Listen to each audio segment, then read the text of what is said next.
चर्चित अतुल सुभाष हत्याकांड मामले में बेंगलुरु पुलिस ने बड़ा एक्शन लिया है। बेंगलुरु पुलिस ने रविवार को गुरुग्राम से अतुल सुभाष की पत्नी आरोपी निकिता सिंघानिया को अरेस्ट किया है। इसके अलावा मामले में आरोपी निशा सिंघानिया और अनुराग सिंघानिया को प्रयागराज से गिरफ्तार किया गया है। इन दोनों को कोर्ट ने न्यायिक हिरासत में भेज दिया है। नमस्कार, आदाब, सत श्री अकाल। मैं आपका दोस्त और एंकर जुनैद सोनू आप सभी का स्वागत करता हूं अपने चैनल VT सुपरफास्ट पर। आशा करता हूं कि आप सभी लोग बहुत ही अच्छे होंगे।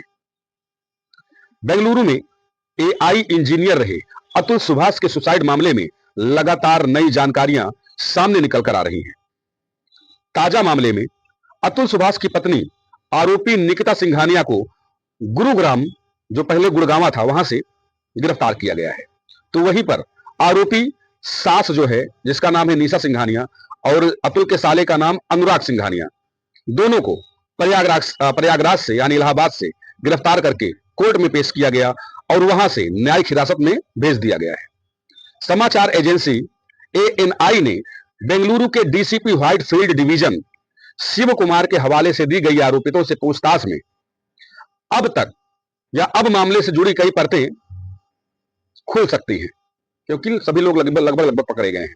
इससे पहले आरोपी पत्नी निकिता और ससुराल के अन्य सदस्यों ने खुद को निर्दोष बताते हुए पुलिस की गिरफ्तारी से बचने के लिए वर्तमान में प्रयागराज, पूर्व में इलाहाबाद हाई कोर्ट में अग्रिम जमानत अर्जी दाखिल की थी।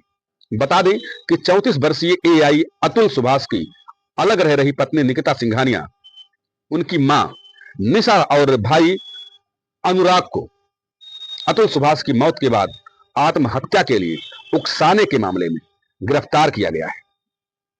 आत्महत्या से पहले अतुल सुभाष ने अपनी पत्नी निकिता सिंघानिया और उनके परिवार पर उत्पीड़न और जबरन वसूली का आरोप लगाया था। इन आरोपों को लेकर उन्होंने एक सुसाइड नोट और करीब 30 मिनट का वीडियो बनाया था, जो बहुत तेजी के साथ इंटरनेट पर वायरल हो रहा है। आप देख सकते हैं। जांच में सामने आया है कि अतुल सुभाष तलाक और बच्चे की कस्टडी को लेकर कानूनी लड़ाई लड़ रहे थे। अतुल सुभाष की पत्नी निकिता सिंघानिया और उनके परिवार के सदस्यों पर आत्महत्या के लिए उकसाने का मामला दर्ज किया गया है। मराठा हल्ली पुलिस स्टेशन में दर्ज FIR में इन सभी को आरोपी के तौर पर सूचीबद्ध किया गया। गौरतलब है कि निकिता सिंघानिया ने 2022 में अतुल सुभाष के खिलाफ पुलिस में शिकायत दर्ज कराई थी। शिकायत में उन्होंने अतुल पर दहेज के लिए उत्पीड़न और मारपीट का आरोप लगाया था। उन्होंने कहा कि अतुल सुभाष ने पति पत्नी के रिश्ते को जानवर की तरह माना और उनके परिवार से दहेज की मांग की, जिससे उनके पिता को स्ट्रोक आया और उनकी मौत हो गई। ये अतुल की पत्नी ने आरोप लगाए हैं। सुसाइड से पहले बनाए गए वीडियो में सुभाष ने कहा था कि मेरी अस्थियों को तब तक विसर्जित मत करना कि जब तक मुझे प्रताड़ित करने वाले को सजा नहीं मिल जाती। अगर मेरी पत्नी, ससुराल वाले और जज बेगुनाह साबित हो गए तो मेरी अस्थियां कोर्ट के बाहर किसी गटर में बहा देना। ये सुसाइड से पहले अतुल ने वीडियो में कहा था। 34 साल के AI इंजीनियर अतुल सुभाष ने आत्महत्या से पहले ये बातें 24 पेज के सुसाइड नोट में भी लिखी थी। हर पेज के ऊपर लिखा था, जस्टिस इज ड्यू। 9 दिसंबर को अतुल का शव बेंगलुरु में उनके फ्लैट में मिला था। उन्होंने 1 घंटे 20 मिनट यानी 80 मिनट का वीडियो बनाकर सोशल मीडिया पर अपलोड भी किया था। अतुल ने वीडियो में बताया कि उनकी पत्नी ने यूपी के जौनपुर में उनके खिलाफ कई झूठे केस दर्ज करवाए हैं।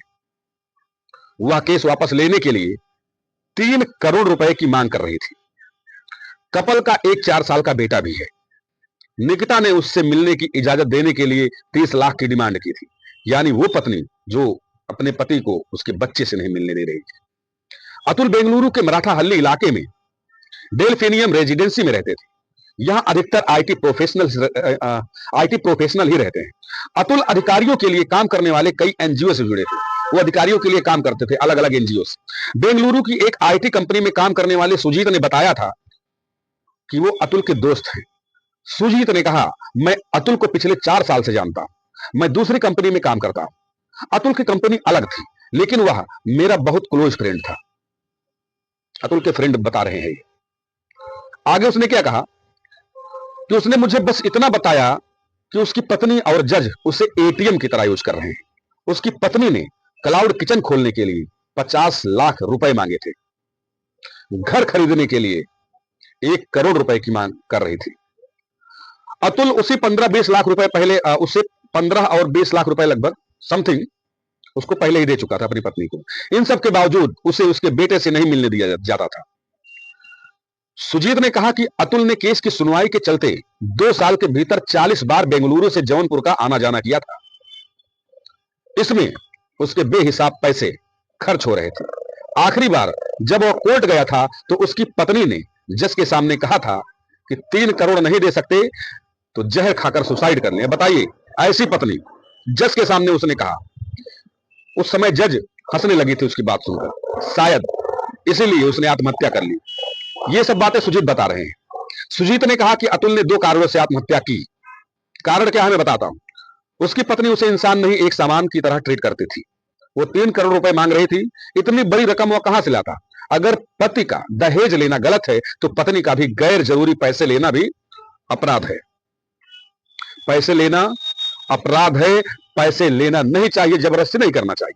वो सिस्टम से परेशान हो चुका था। जब उसकी पत्नी को सपोर्ट कर रही थी तो उसे कोर्ट की तरफ से तारीख नहीं मिलती थी। जब तारीख पर जाता था तो सुनवाई टल जाती थी। उसने सुसाइड नोट में सबके खिलाफ सबूत दिए, यानी जो परिवार के लोग हैं उसके ससुराल वाले, उनके खिलाफ। अतुल ने आत्महत्या से पहले अपना वीडियो और suicide note save India family foundation के व्हाट्सएप ग्रुप पर भी भेजा था। अतुल इस एनजीओ के सीनियर मेंबर थे। एनजीओ के मेंबर नवीन कुमार से बातचीत में कुछ बातें सामने आई है। नवीन ने बताया कि अतुल पिछले कुछ सालों से इस एनजीओ से जुड़े थे। वो संस्था पुरुषों के अधिकारों के लिए काम करती है। अतुल ने रात करीब 1 बजे गुड बाय का मैसेज भेजा था। उसने एनजीओ के सभी वीडियोज, डॉक्यूमेंट और सुसाइड नोट भी भेजे थे। 24 पेज के सुसाइड नोट के हर पन्ने पर जस्टिस इज ड्यू लिखा था।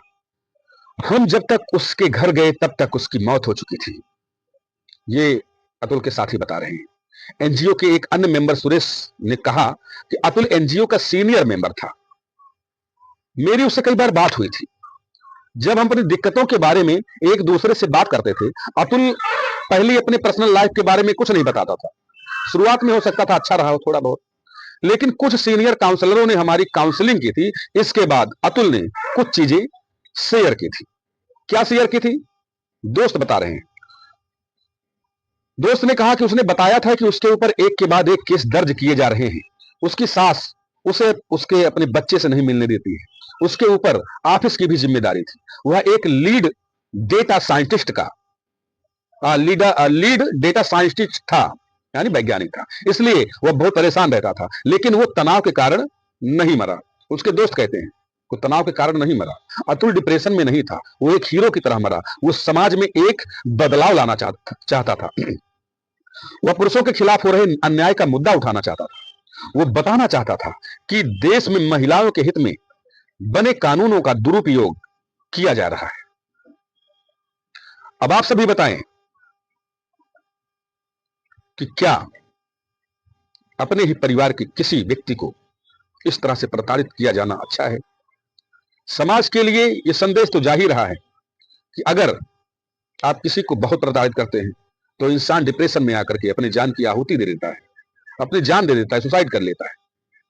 ऐसी घटनाओं से बचें, ऐसे कर्म से बचें, ऐसे कृत्य से बचें। पत्नियों को पैसे का डिमांड करना है या पति को अपनी पत्नी से कुछ चाहिए तो एक दूसरे से सामंजस्य बैठा करके बातचीत करनी चाहिए। मामला इस तरह से ना हो जिस तरह से अतुल के साथ हुआ। अतुल को देखने में, उसके वीडियो को देखने में ऐसा नहीं लगता कि वो कुछ करेगा। जिस हाव भाव के साथ में उसने 80 मिनट का वीडियो बनाया, बिल्कुल शांत मन से, ऐसा नहीं लग रहा था, ऐसा लग रहा था कोई प्रोफेशनल वीडियो बनाने वाला व्यक्ति हो। लेकिन वीडियो बनाने के तत्पश्चात ही अतुल ने सुसाइड कर लिया।